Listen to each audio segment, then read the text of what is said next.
little bit faster than normal.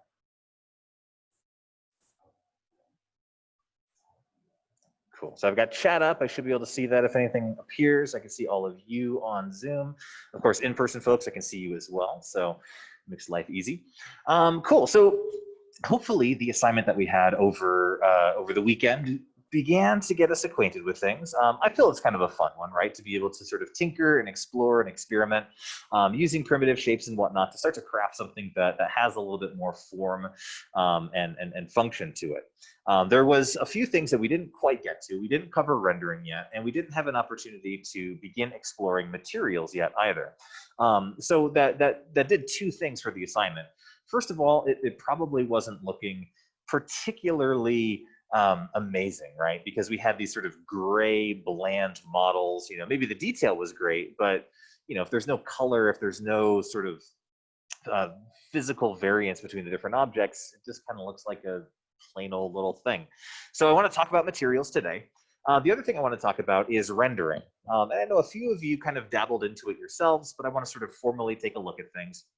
And rendering is, of course, going to be our ability to take the content that we've built and essentially export it in a format that works well elsewhere. You know, we can render out images, we can render out video files.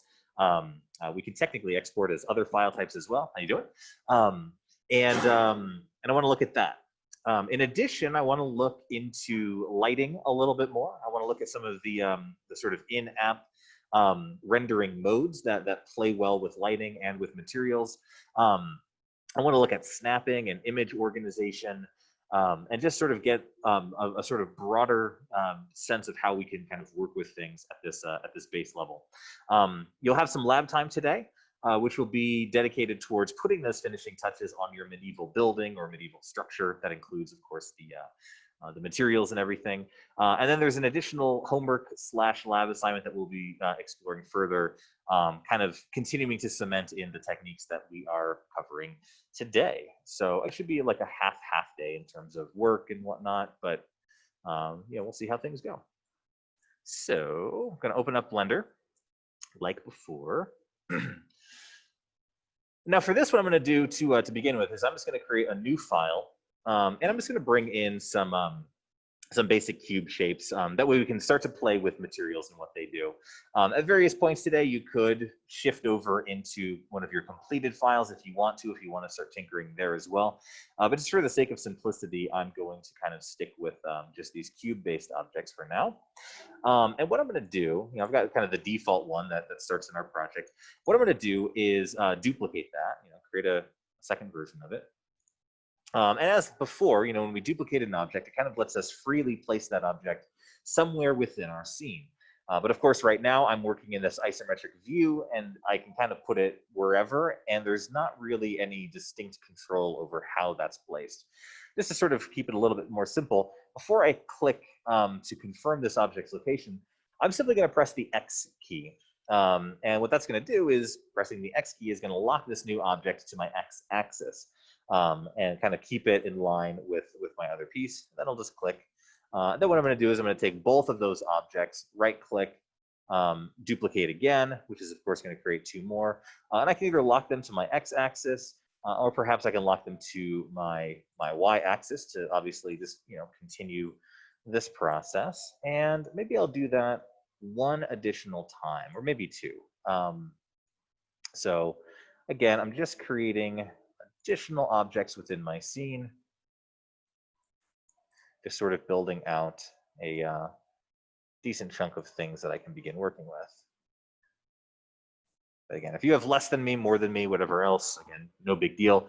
This is sort of just my my starting point for the demo. Anyone in person or anyone in Zoom need a second to kind of add a few objects to your screen? Just kind of, put up a hand or whatever if you need a moment. If I don't hear from anyone, so I feel we can move on. All right, easy peasy. Again, these are just primitive objects. What I want to do is I want to start looking at materials. So the first thing I'm going to do is click on just a single one of these particular objects.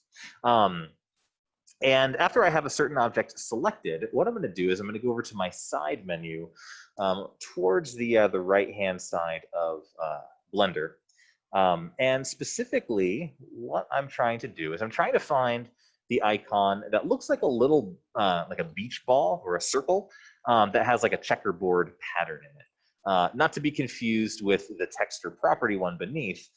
Specifically, I am aiming for this icon down at the bottom right-hand corner of Blender. And this is going to be my, my material menu. So that's what we want. I can kind of scooch that out a little bit to make a little bit more room if needed. And we will spend more time in the future really kind of honing in and fine-tuning what we can do with materials in Blender. Today will just sort of be like an intro that way we can get started with things. Materials are, to a certain extent, the colors that our 3D models will have. But materials go much further than that. The reason why it's called materials is because if we think about real life objects are made out of various materials. The tables that the in-person folks are sitting at are you know, wood and metal, maybe a little bit of plastic. You know, your desks at home are probably the same thing: plastic, wood, metal, things like that. Our laptops are, of course, made out of various materials, silicone chips, and solder, and various other metals and glass and things of that sort. You know, objects are made out of material. No surprise there. Even though we're in a 3D environment, the 3D objects that we create will have materials applied to them to kind of emulate or simulate either, again, something that's supposed to be real, or even just a simple color, if that's what we're trying to do. Of course, we're in a digital environment, and so we're not actually placing a piece of wood into the scene, but the name is there to kind of echo its real life facsimile. So we have the material menu, and for right now anyway, we can see right at the top there's sort of this base color field. And if you were to click on that base color field, it's going to give us a color picker. And that color picker behaves pretty much the same way it would in any other design tool. Probably don't need to spend too much time with it. The default setting is going to be in hue saturation value, HSV. But if you are more comfortable with it, you can, of course, switch to RGB mode as well, and kind of choose what you want to from there. So again, we can get you know, blues or greens or yellows or whatever else. You also have your alpha value in there, which translates to you know, the transparency of that particular object. So you can have 3D objects that are somewhat see-through and transparent just by adjusting that slider. So again, pretty easy to work with. So the interesting thing, once I've applied that, the base color icon shows up for me. But when I look at my scene, it's not actually that color. So that's a little bit annoying. The reason for that is how our Blender interface is going to render our content on the fly. So you can see up towards the upper right-hand corner, there's actually a few different options here, a couple of different circles. There's sort of this wireframe mode, which only shows us the outside edges of our content. There's sort of this flat basic mode. And then the last two modes are going to enable us to import shading. And then the last one is going to bring in shadows and highlights and whatnot based on sort of our lighting sources within the scene as well. So to be able to see our materials, we need to be on at least one of these last two settings. And in particular, the last one, while it may be a little bit more intensive on your computer, is going to give you a much more accurate sense of what your scene is going to look like in the end because of how lighting is cast on things and how shadows are cast and things of that sort. So just remember, if your materials don't show up, it's probably because of that. The other thing that I'm noticing right off the bat is that the material is applied to all of these objects by default. The reason for that is because all of these objects were duplicated off of one original source. So a little thing that we might need to tinker with. One thing that we can do, if you notice all of your materials have been changed simultaneously, so I've got 16 of these cubes within my scene. If I go back into my materials panel and up a little ways, just sort of towards the top of that space. Again, I've got my material in there, which right now is just called material. And you'll see the number 16 next to it, which means that there are 16 objects with that particular material associated with it. If I click on that number 16, it should kind of free that up so that they can all be separated from one another. So I clicked on the number 16, it disappears for me. It calls my material just material 001 now, and that should give me the flexibility to modify these separately from one another. So from there, the next thing I want to do is probably rename this so it's a little bit easier to deal with. So for that, I can either go into the little text field just down at the bottom here, or I could double click on where it says material 001. You know, and I could type in whatever I want this to be called and hit enter. So I'm calling this one orange, which again makes sense. If I wanted to, I can create additional materials within my scene, sort of the same process as before. It would be a matter of going up to the plus icon, sort of in that right-hand area of this material field. We hit plus. By default, the material isn't going to have anything associated with it. Then we'll hit new directly underneath it. And that'll bring up the material editor again, but with kind of a fresh set of options for us to choose from.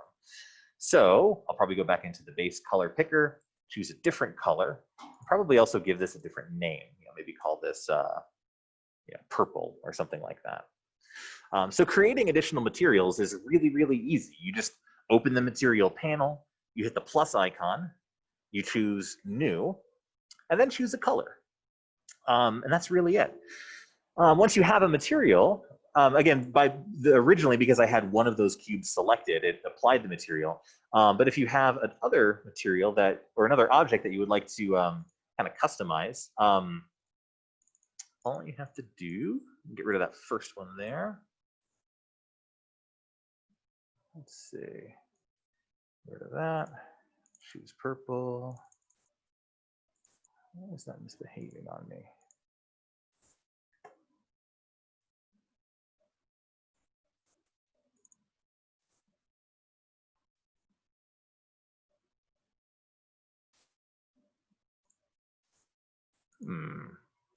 That's being weird. Use nodes on. How about that? Huh.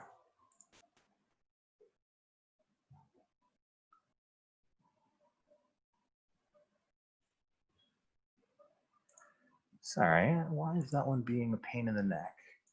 Select.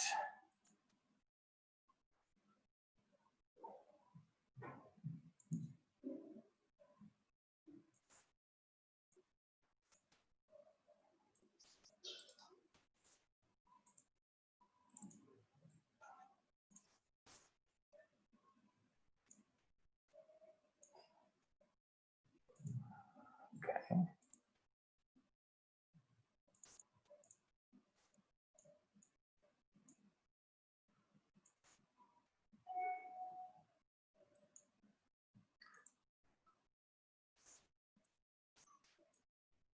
Okay. So that was being a little bit finicky. I apologize. Again, if you click onto a different material from before or a different object from before, again, they're all kind of sharing one current color. I shifted them all to kind of green real quick. I'll shift them back to kind of the orange that they were. But if you click on a different one of these objects that you want to be a different color, again, all you should have to do is, so in this case, it's my lower left hand cube. Just hit that number again. Again, in this case, I only have 13 objects that are sharing the same material at this point in time. And so if I click on that number 13, it'll free up this particular object to allow me to change it from the others. And now that this object is freed from the others, I can go into the base color option from before, choose something different from that selection, and create a different color from that. And then I can select a different object from my group like so, hit the little number next to it so that there are no longer 12 icons or 12 objects that share that color. I can kind of break that off and choose something different for that one as well. So again, it's a little odd because we started off with duplicated objects and that shared the material across all of them. But again, it should just be a matter of freeing up the one object that we wanted and then applying a particular color to it that again suits our needs.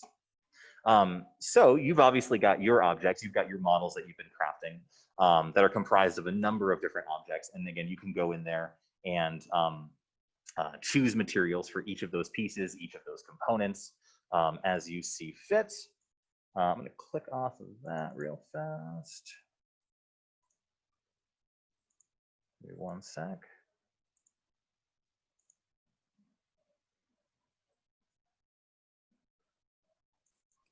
I have a quick question. Yeah. So I've noticed like in Blender, if you like select two objects and then like try and change both their color at the same time, it only changes like the first one that you selected. How do you get around that? How do you do both? So what you would want to do, like let's say I wanted to change the back row. So I'm going to hold down Shift and click on that whole back row. So if I go in there, let's see. Yeah, if I change the color, it's only giving me the very last one that I selected, even though technically all four of them are currently selected within my model. What we can do, so I changed that last one. The other three, even though they're selected, did not change. It is, let me double check. Cool. So again, if you have multiple things selected and you want to change the material color of several of them all at once, again, make sure they're selected. Set the color of that last one to be what you want it to be. And then go ahead and hit, it's Control L on Windows machines. It should be Command L on Macs. So think link is what you want to think there. So Command or Control L. And when you do that, it's going to bring up a little menu to allow you to make links. And what you want to do is you want to choose material. And so what that should do is it should link the material of the one that changed to the other objects that were also selected. Did that work? Yeah, thank you. Awesome, yeah.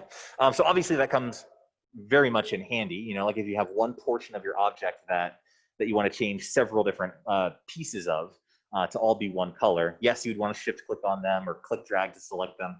But then again, at the end, you would need to just go in and link them so that they're all currently selected. And again, I have my material drop-down menu here. I've, of course, during this process, made several materials. I've got my original orange and purple. I've made a couple of others as I've just been sort of chatting through. And the little drop-down menu here is where it's going to store all of the different materials that you've been working with. So, I can select a different object individually, go in and choose, sort of that color, select a different object, go in and choose, another color still. One thing I didn't point out, but again, it should be fairly obvious.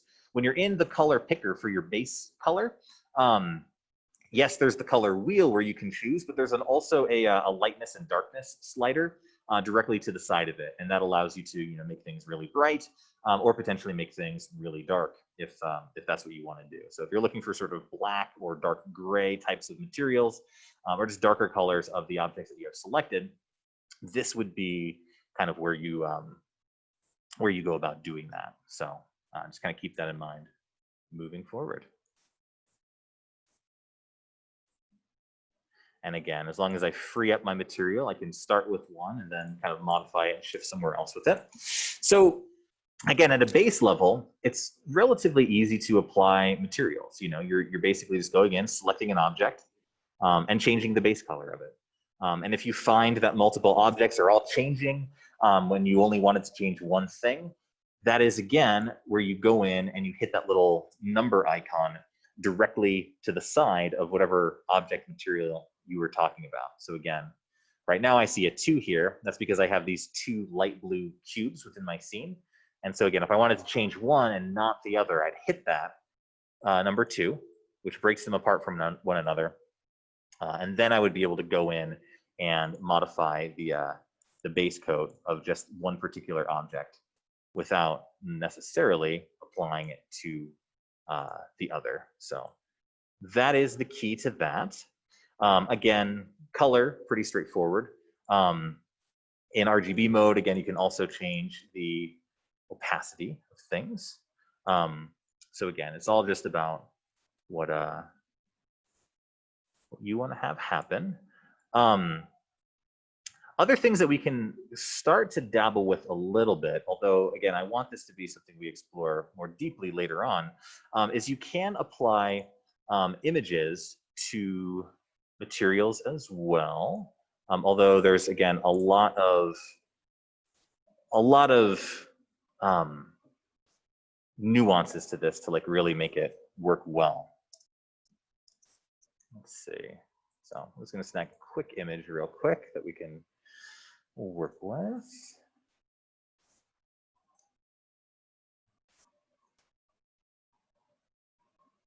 That should do.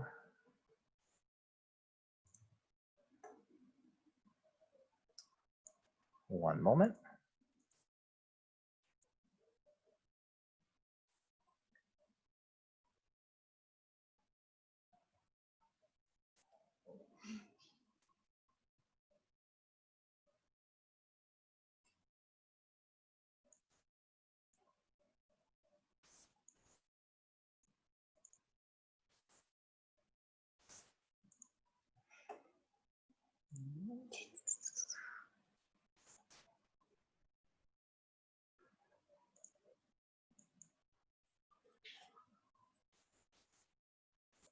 So real quick, just to kind of get you started, but you can already see that things look rather odd with that image.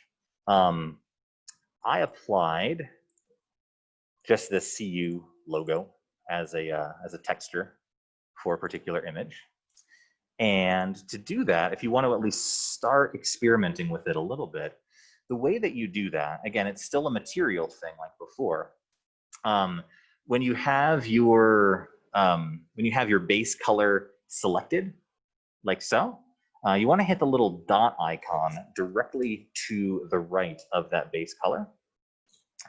And when you hit that little dot icon, what it does is it brings up a menu where you can kind of choose and modify the way that that material is going to behave, whether you're dealing with a color, a texture, or some other sort of input that's going to affect your content. And then particularly what you would want to do in that case is you would want to choose image texture from that, if the name didn't already give it away. And once you chose that, what you would then need to do after applying or choosing image texture as your option is you would need to go to this little open menu directly to the side of that, and then browse for the particular image that it is you want to be that you want to be applied to that object itself. So I've got a second image right there. Open that up. Maybe a little too big. Let's see if it actually worked.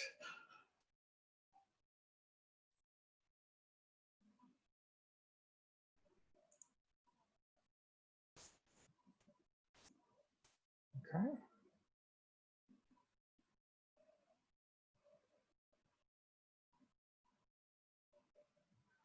So the image itself is going to apply probably in an odd way around your model, just based on kind of the default settings. There are ways that we can modify it down here, although again, these things we'll discuss later. But just one thing to keep in mind, right? Like we're not just stuck with solid colors. We can also, if we are dealing with solid colors, we can go into a material and modify other properties of it, like whether or not it's sort of metallic in nature, or ways that light interact with the object. if the material has kind of a rough surface or a smooth surface to it. With these cubes, it's kind of, there's not really a lot that you're seeing take place because, you know, they're sort of, well, they're generic little objects, as opposed to like really rich and detailed 3D models. But again, we can start to manipulate not just the color, but some of the general properties in which the object behaves under. So again, if it's a metallic and sort of reflective object, if it's something that's more matte and flat in its appearance, again, the alpha quality of the object, and so forth. So in a bit, again, we will need to move into our sort of medieval structure and apply materials to that. Just give me 1 second. Okay. Patricia, I'll have those lectures up on Canvas later today. So the next thing I want to look at, and this is sort of a decent example to tinker with, I want to look a little bit at snapping our content together. In this case, I sort of just dragged these objects, and because I was dragging them sort of row by row or group by group, they're sort of lined up together. But you can tell when you look at this that they're not quite perfect. You know, some of the gaps in between these rows are greater than some of the others. And it's just not quite as precise as perhaps you would like it to be. And for some projects, that's fine. You know, with our medieval structure over the weekend, I feel like that worked well because, again, I feel like a lot of times, like, you know, old buildings, medieval buildings and things like that, they weren't perfect. You know, yes, there were measurements that were taken and everything, but there were still imperfections within sort of spacing between stones and things like that. If we want to get things more precise, we certainly can do so. The first thing you would want to do is hit this little magnet icon found up at the very top of our interface. If you click on it, it should sort of highlight in blue there. And what that's going to do is it's going to enable snapping within our environment. And so if I were just to click on an object and switch to my move tool and start moving it now, you can see that my object doesn't just kind of freely move around, but it kind of snaps at various increments. Now, it's not perfect yet. As I inch it closer towards another one of my objects, it overlaps with it a little bit because both of those objects now exist within the same space. So it doesn't snap me directly next to it. It's just snapping me in increments, which helps to a degree, but it doesn't help completely. One thing we can do if we really are trying to line up our content perfectly is we can shift to maybe just an overhead view. Remember to access a direct overhead view, we can use this little axis in the upper right-hand corner. We can hit one of these axes points. So again, if I wanted to look at my object directly from above, I can hit Z, which then takes me directly down on top of my content. And what I could do from there is click on, I'm gonna bring up this little drop-down menu right next to my magnet icon. And I'm gonna choose absolute grid snap from this. Down at the bottom. And if I zoom in just a tiny bit, I mean, so this will roughly depend on how you're zoomed. So if I'm zoomed pretty far out, I'm gonna get, again, large snap increments. But if I zoom in on my object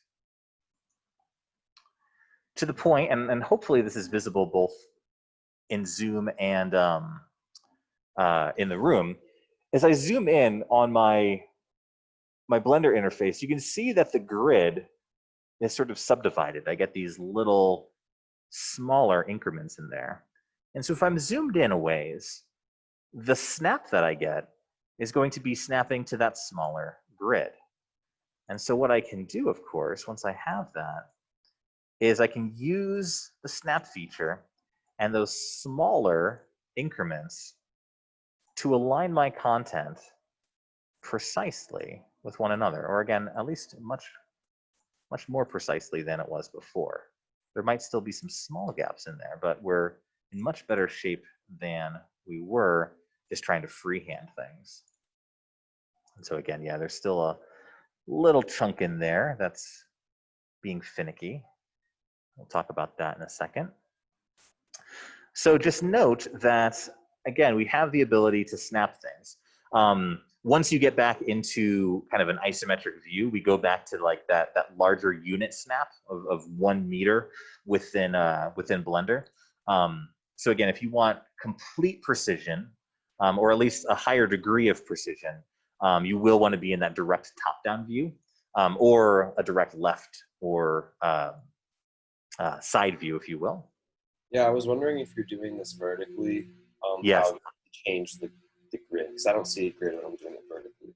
Yeah, so if you go vertical, and you'll want to have absolute grid snap checked on. That's this little menu right here. And then I'm just zoomed in a ways. So like if I'm far out, I don't get that. You know, you can see that my snap goes pretty wide again.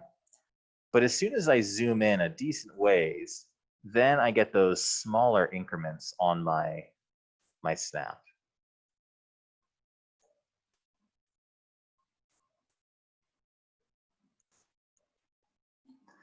The other thing that we can do within our snapping our options is snap objects to one another.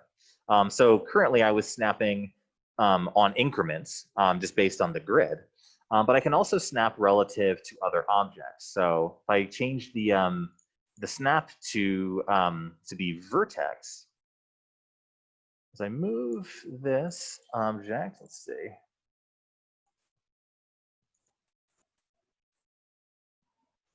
Gonna behave itself. Yeah, there we go. Sometimes you have to kind of fiddle with it a little bit. But as your object gets closer to another object, it should snap for us. And we can also snap to edging. Like right there, hold on.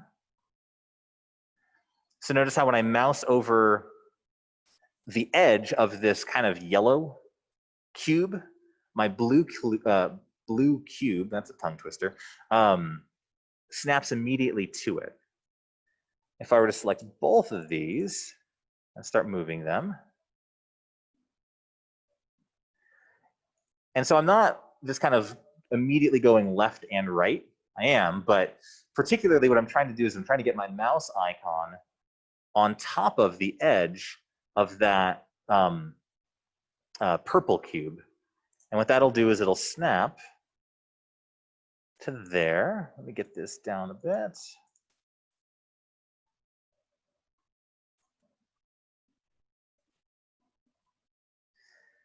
So again, it could be a little finicky in terms of how it behaves.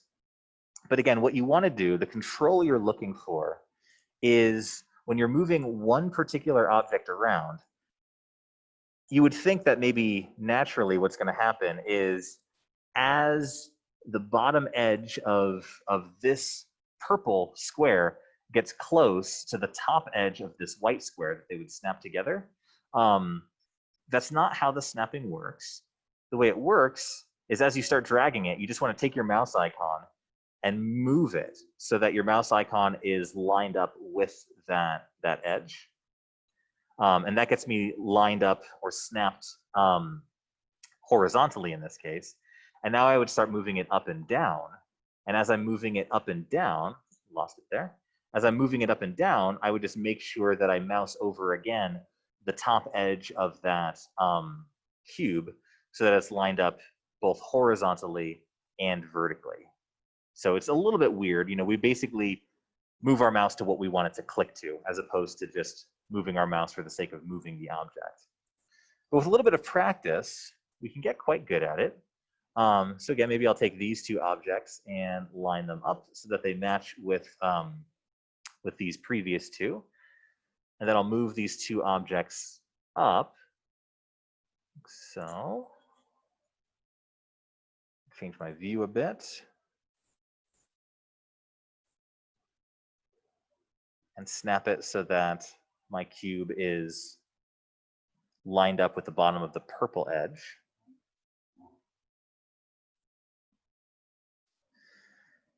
And so now Sorry, when I which edge like snapping settings do you have on?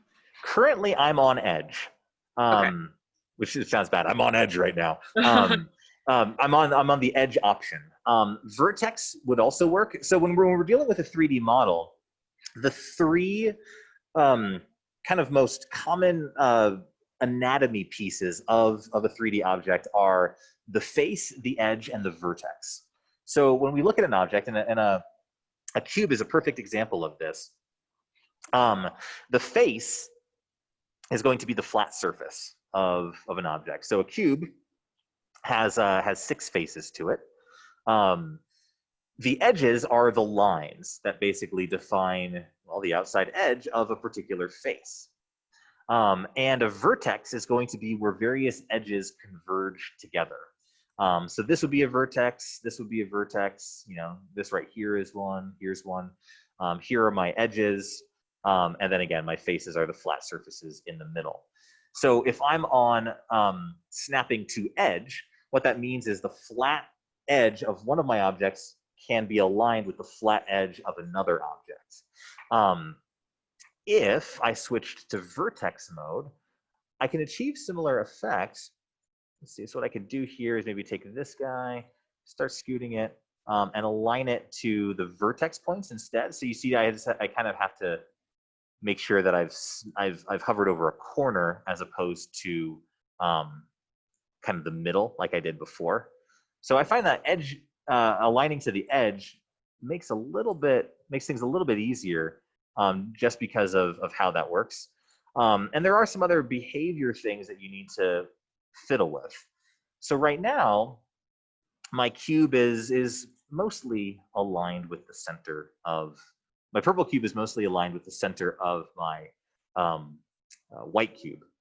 And so if I start to move it and then take my mouse and kind of lock it to one of those corner points, it kind of just keeps me centered there, which maybe is what I want.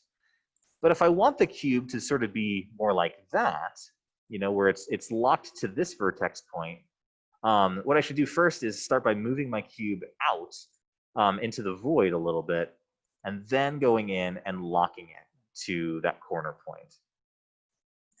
And then I can do the same thing here, where I can take this sort of yellow cube, scoot it off to the side real quick, begin moving it, and then lock it to that corner. And then if I wanted to, for my blue cube up above, I could do the same thing, where I sort of get it approximately where I want it to be lined up, and then align it to that vertex point once I get it properly aligned. So again, similar to navigating our 3D environment, using snapping does just take a little bit of practice. And again, we can align face to face, edge to edge, or vertex point to vertex point to make objects sort of become in sync with one another. So actually a little bit of a gap there. I lined it up on one of my 2 axes, but not the other. So I would take this now and just sort of snap it there. And yeah, now I've got it lined up both vertically, horizontally, and depth-wise. The other ones look okay. It was just that one that we had to deal with. Cool. I'm going to save this real quick. That way we don't lose our progress.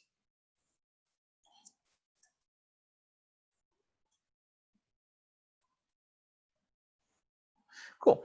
The next thing I want to do is I want to look at lighting a little bit. So obviously when I toggle between my different modes, you know, we can see that there is, you know, some light source taking place as we move into this this 4th option. It shows us shadows, it shows us lighting. And so where is that coming from? Within our scene, and it may be somewhat unnoticeable, but hopefully not too unnoticeable, there should be a little black dot or a little black circle that exists within our scene that includes a little teeny sort of yellowish orange dot in the middle of it. This is going to be the lighting source for our project, or at least the default lighting source. There is a lighting menu over on the right-hand side of our interface, over by where materials were a moment ago. And so when we click on a light source, it's a little light bulb icon, go figure. And Within the lighting source, we do have some things we can change. We can change the kind of the ambient color of the light. The default is going to be white, so it's just going to illuminate with a white light tone. But we can, of course, change that. We're familiar with how lighting works in real life. I mean, the room that I'm in right now, I've got some of the lights off, but the fluorescent lights that are on kind of have a yellowish hue, which is why my whole scene looks kind of orangish yellow and not all that great. I have a webcam light in front of me, but it's having a hard time. Like if I move my hand close to the camera, I can see it doing a decent job, but I'm sitting far enough away that it's not quite so great.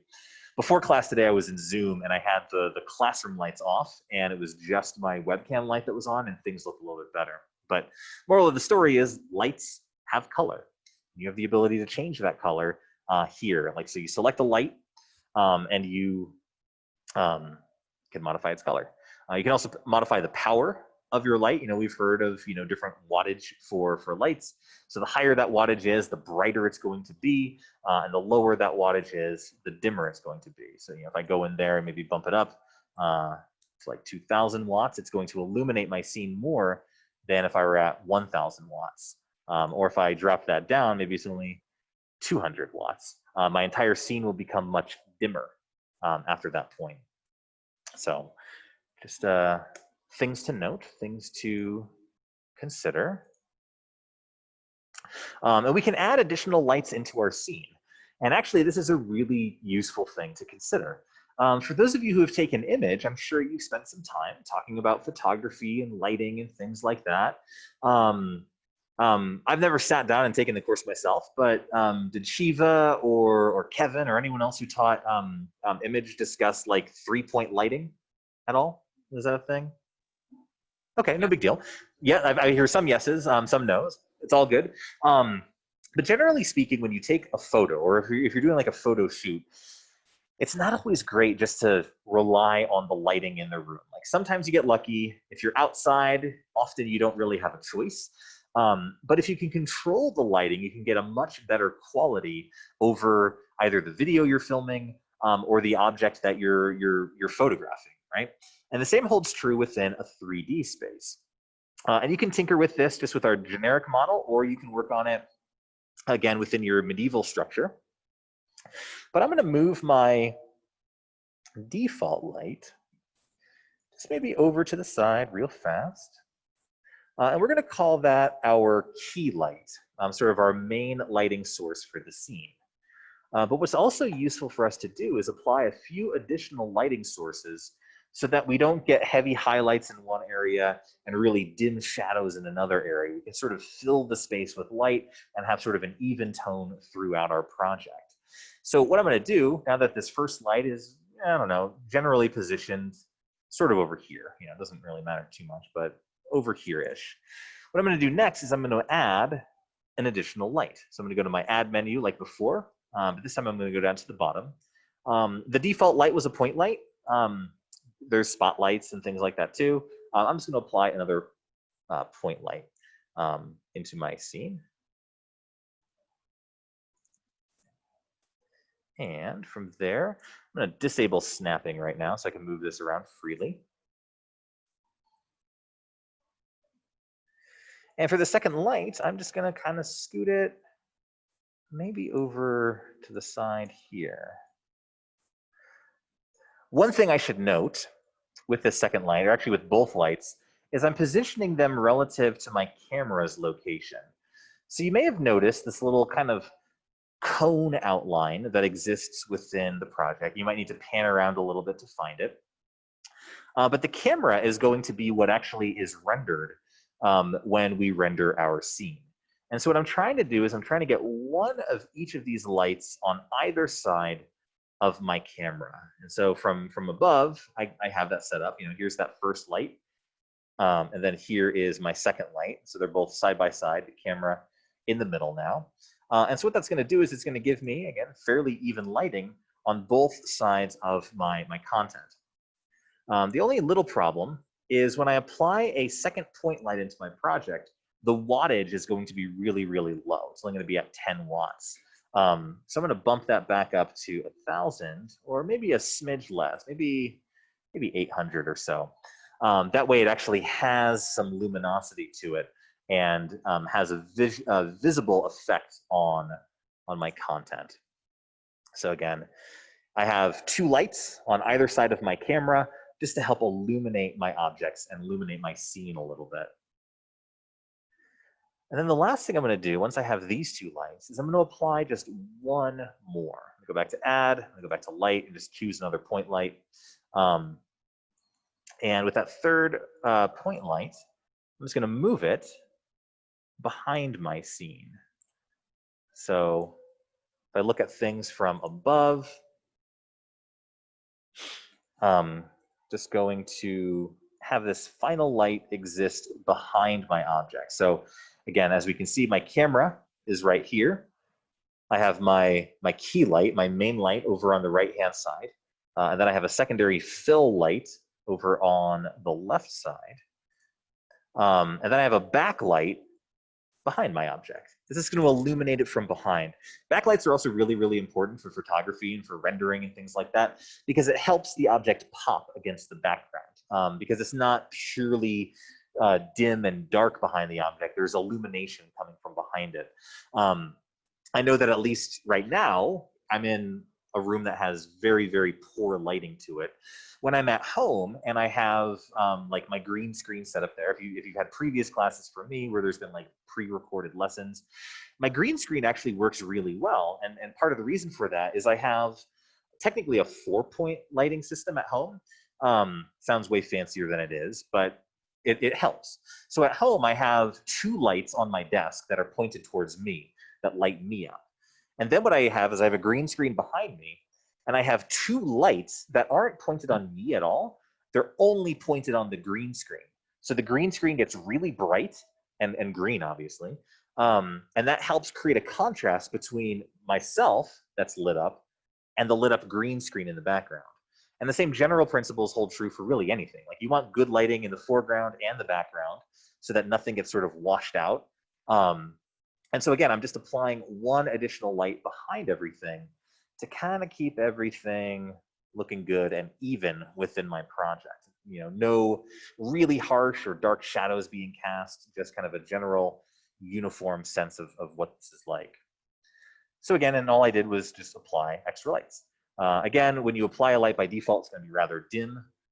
So I'm just going to bump up the wattage on that background light so that it has some illumination to it.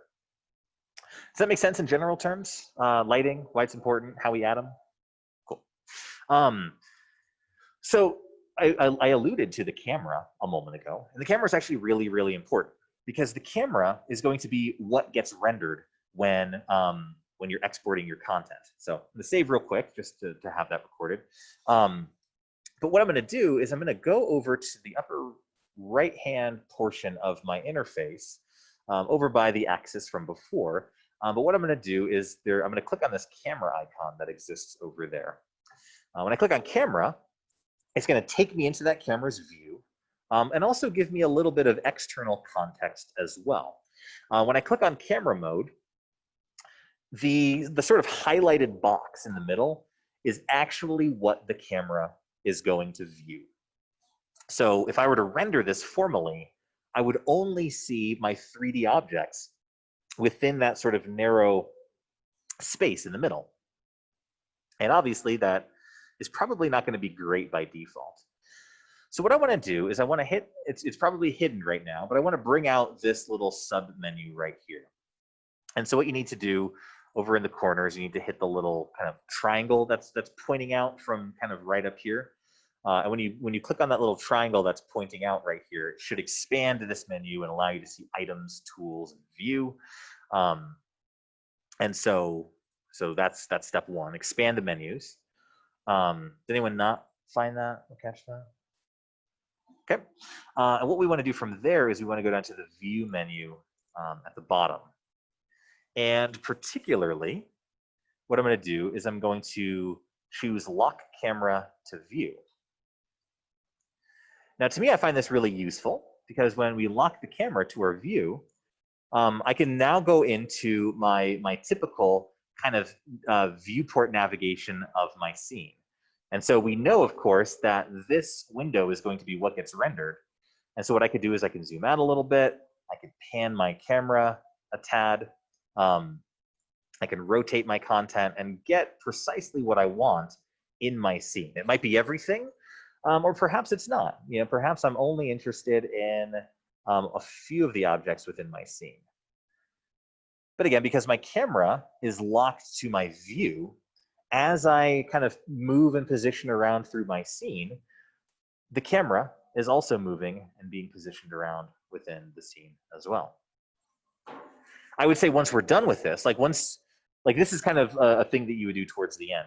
But once you're getting close to the end of your project and you're positioning your camera for your render, once you have your camera positioned the way you want to, what you're going to want to do is you're going to want to uncheck where it says lock camera to view.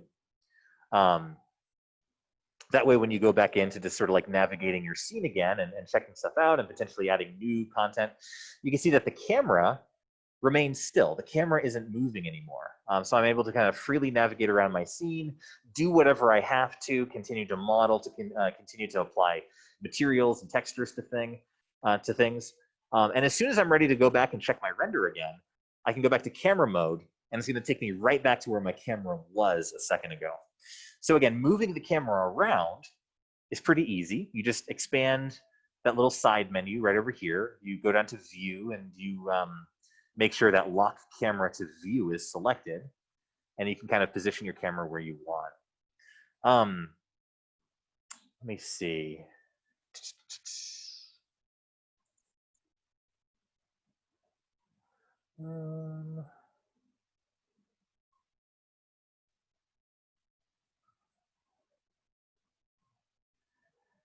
The other thing that we can try, let's see. The other way that we can move your camera around, I mean, I prefer this method, to be honest, but another way that you can do things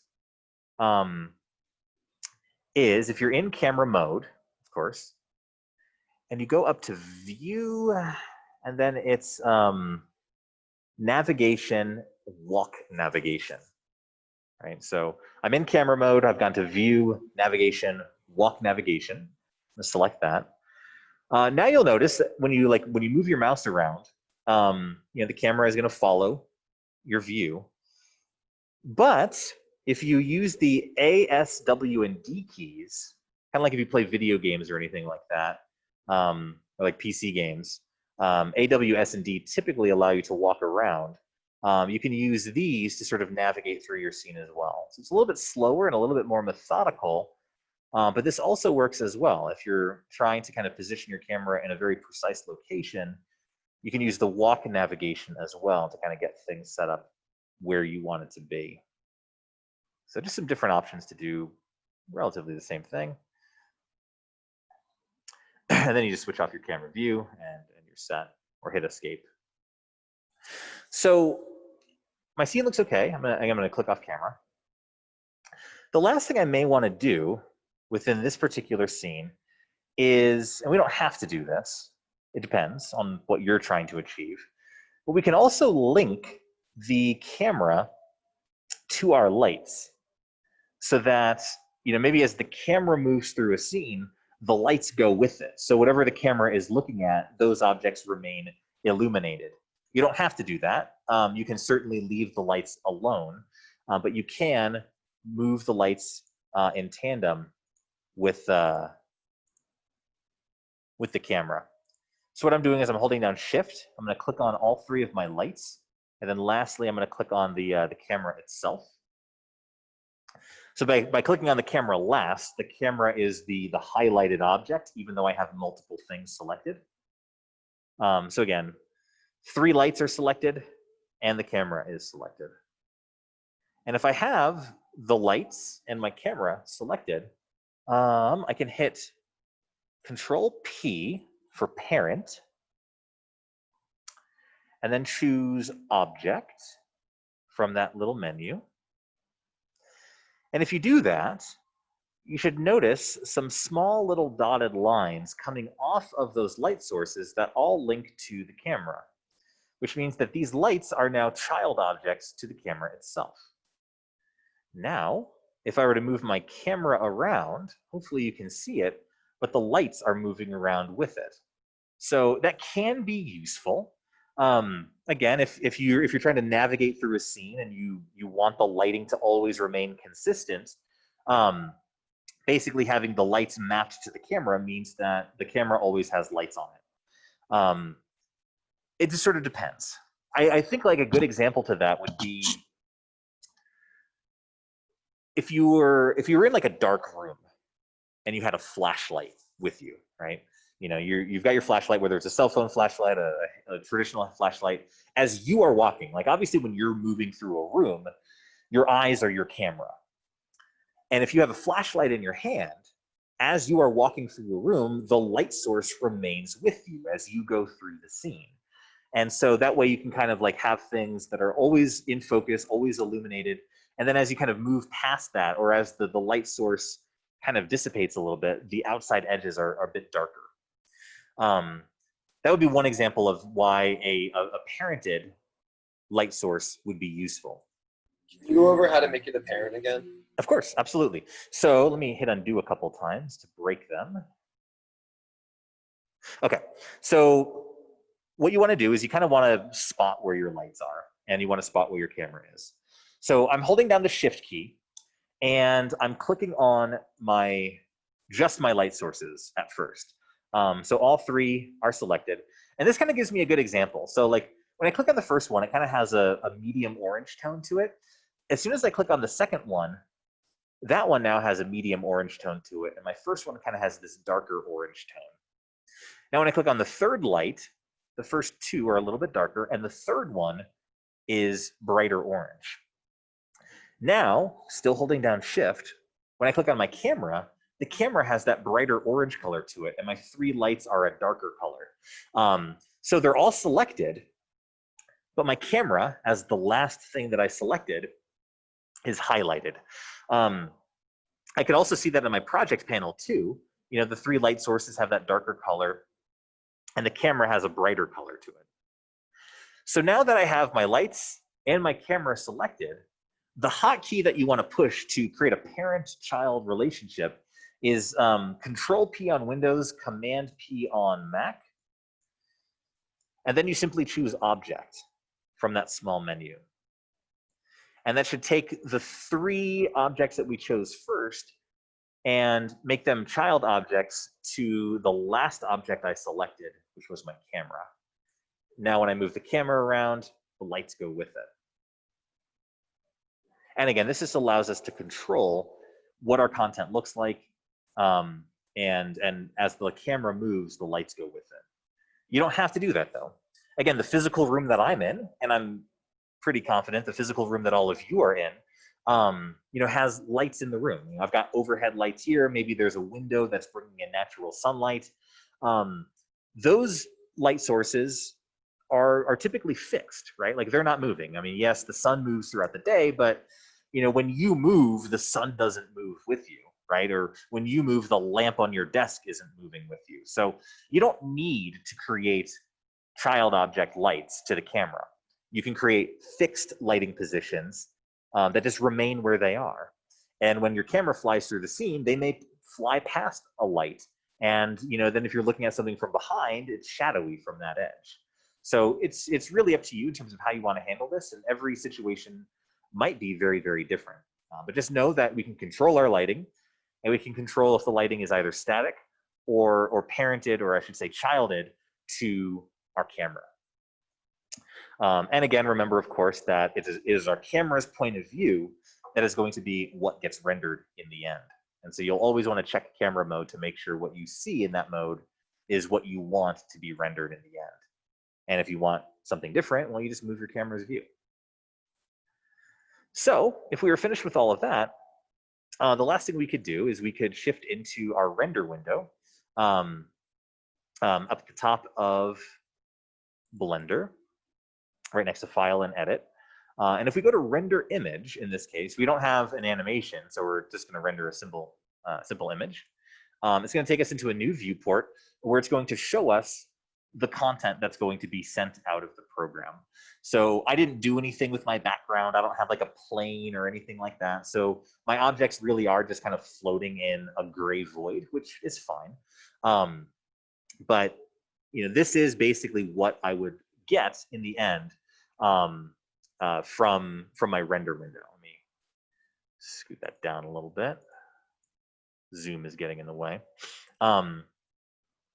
So once we're satisfied, what we can do is we can kind of set that to a slot. We can have multiple kind of images sort of queued up ready. So I can allocate this one to slot 1 and render it.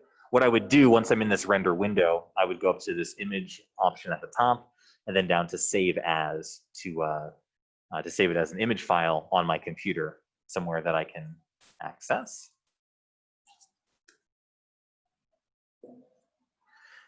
Save it as a PNG.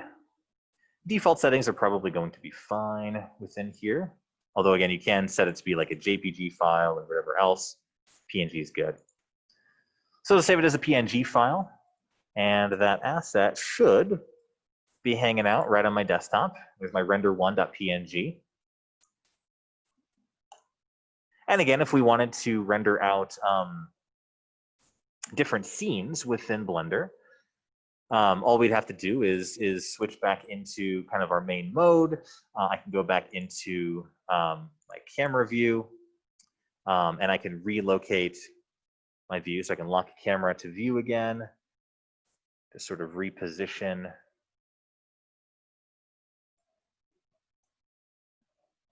my camera to a different scene. Then if I were to switch back into render image, I now have this new scene set up. I can save it to maybe slot 2. I should have done that beforehand. Go back to slot 1 for now.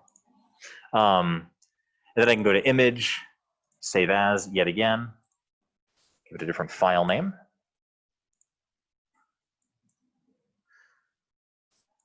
And now I have a separate render of my scene, just from a different point of view than before.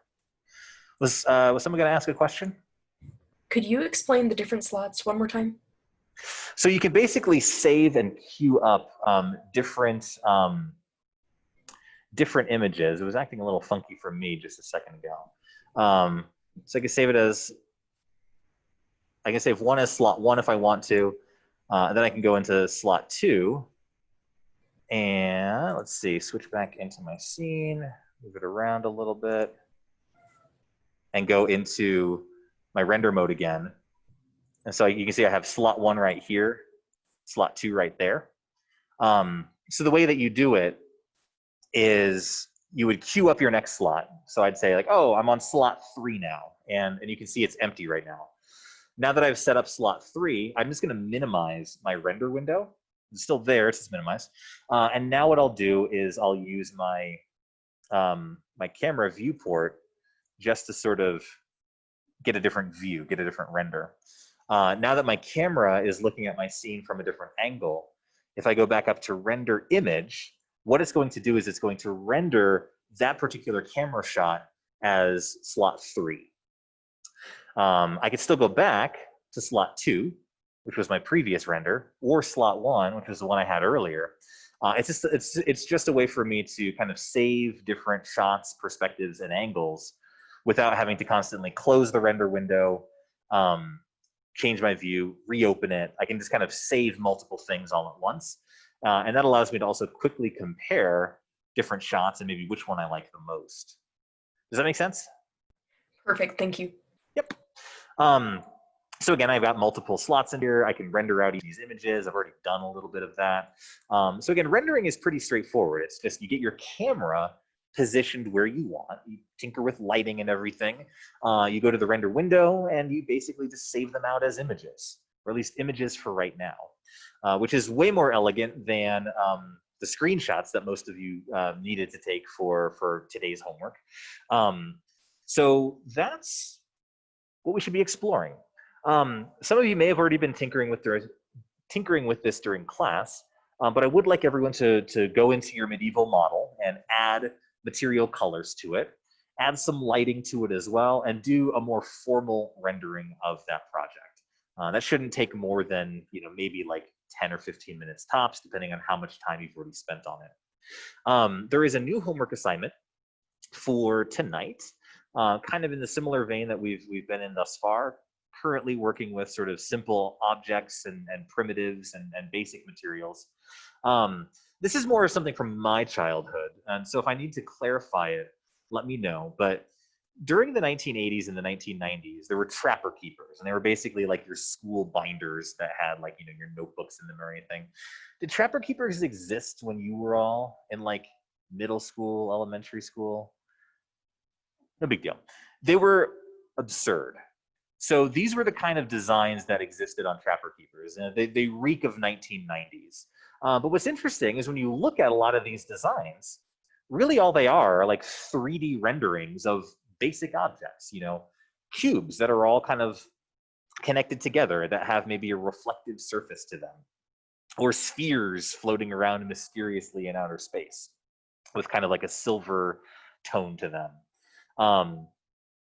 So if we look at these, trapper keeper designs, they're fairly straightforward. Cones. I mean, yeah, there's like this cutout ribbon thing happening on this one, but it's basically floating cones with some spheres and again some kind of smushed down cubes that exist as sort of the floor surface to this space. So one of the routes that you can take with tonight's homework is to basically create your own version of like a trapper keeper design. And if you just Googled the term, like trapper keeper design, or even just probably trapper keeper, you'll find a lot of these same things. So it's really easy to find. Not all of them deal with 3D objects, but many of them do, especially from, again, the 90s and whatnot. So it has kind of an interesting retro vibe to it, which is kind of fun to play with. And the design challenge for homework is to do sort of a hybrid design where you create 3D objects with various textured materials and do a bit of hybrid work with both your 3D models that you've rendered out and some two-dimensional artwork produced either in Photoshop or Illustrator, sort of overlaid on top of it. So like this particular trapper keeper design has like paintbrush strokes or something like that kind of get smudged across it. So I mean, like really basic stuff, and maybe like a gradient background that just exists behind everything else that you can just throw in Photoshop or Illustrator. So a little bit of a combination between the two. The nice thing is when you do a rendering out of Blender, you're going to get this very clear and defined gray backdrop by default. And if you were to take that into, say, Photoshop, it would be a very, very easy thing for you to take the magic wand tool, click, and delete. So you basically have your 3D objects that are now basically on a transparent background where you could throw in like a gradient or other designs behind it.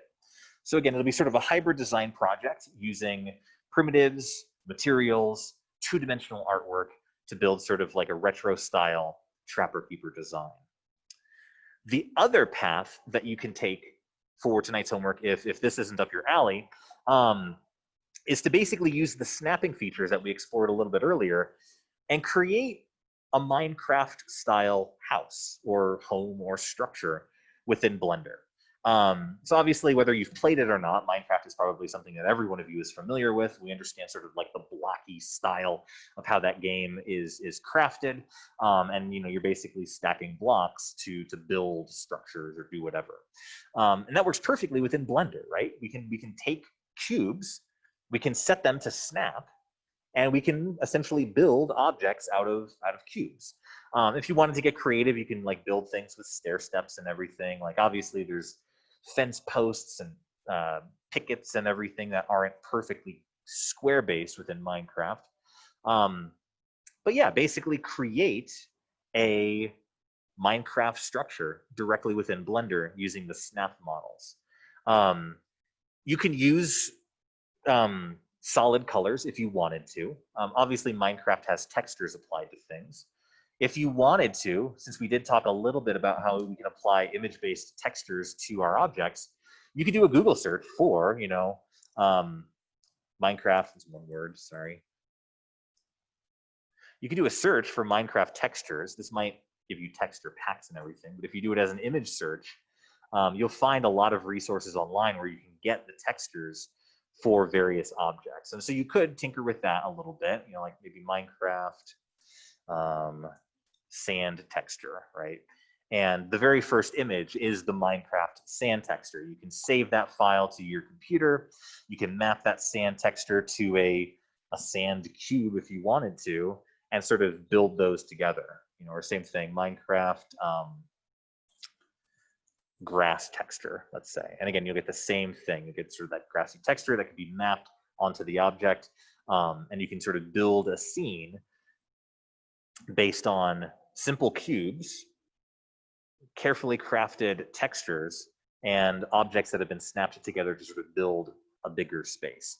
So either weird retro Trapper Keeper design, or build like a Minecraft structure using cubes and snaps and textures. Any questions on tonight's homework design challenge? Cool. When is it due? Thursday. So this isn't something I expect everyone to spend like 10 or more hours on.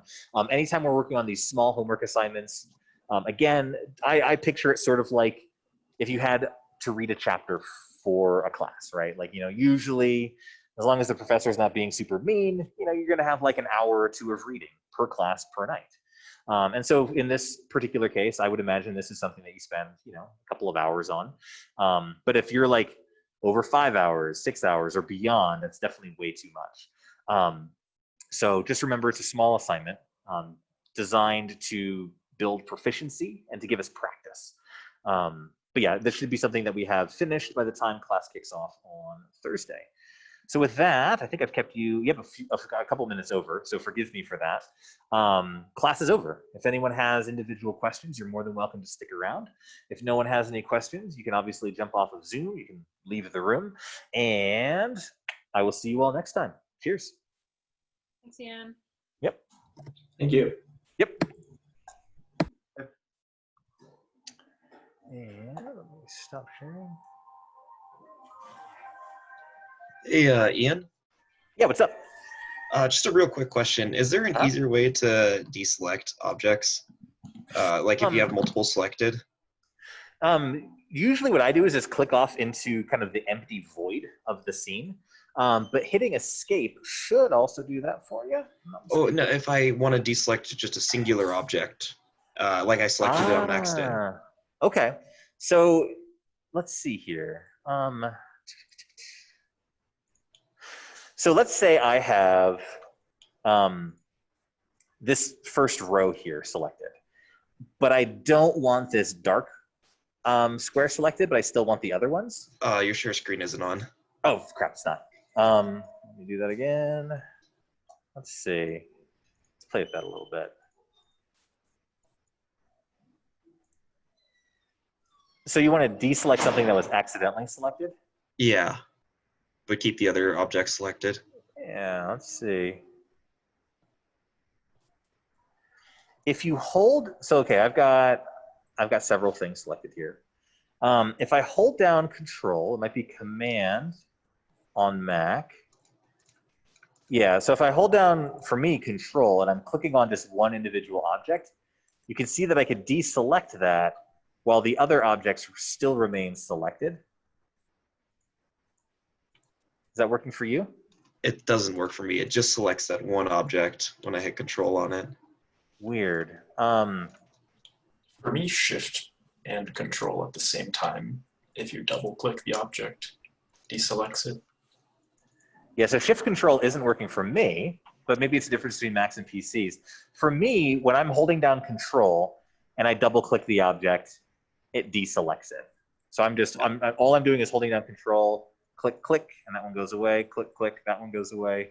So maybe try the Control click method. The hotkey might just be a little bit different on Mac, and I'm just not familiar with what that is. Well, I'm using Windows too, which is why it's even more confusing. That is super weird. I mean, you see me doing this right now, right? Like, Your share Right. screen actually isn't sharing as well. still? Oh, Yep. I did the first thing. One more time, just for good luck. So, okay, I've got multiple things selected, and then I'm just holding down the control key, click, click, click, click. Oh, you're doing that in the hierarchy. Yeah. Okay, that was the problem. Oh, Yeah, yeah, jump up so into you- the hierarchy and do that, and that should get rid of it for you. and then there's no way to like deselect it besides doing the shift control when you're actually looking at it in the scene. I believe so, yeah. Okay, great, thank you. Cool, yeah. I will catch you later. See ya. Yep. There is another class that's starting in this room, apparently. Does anyone else in Interesting. Zoom have questions? I just might need to step out into the hallway. I'm just wondering if I could, my structure's made over like 1,000 cubes. I'm wondering if I could just select all those cubes and drop one material onto them. Let's think about that. So what you would want to do is you'd want to select them all, yes. And you would apply one material. It would only apply it to one single object. But then what you can do once you have them all selected and you've applied a material to one object, you hit Control L. And what that does after you hit Control L is it'll allow you to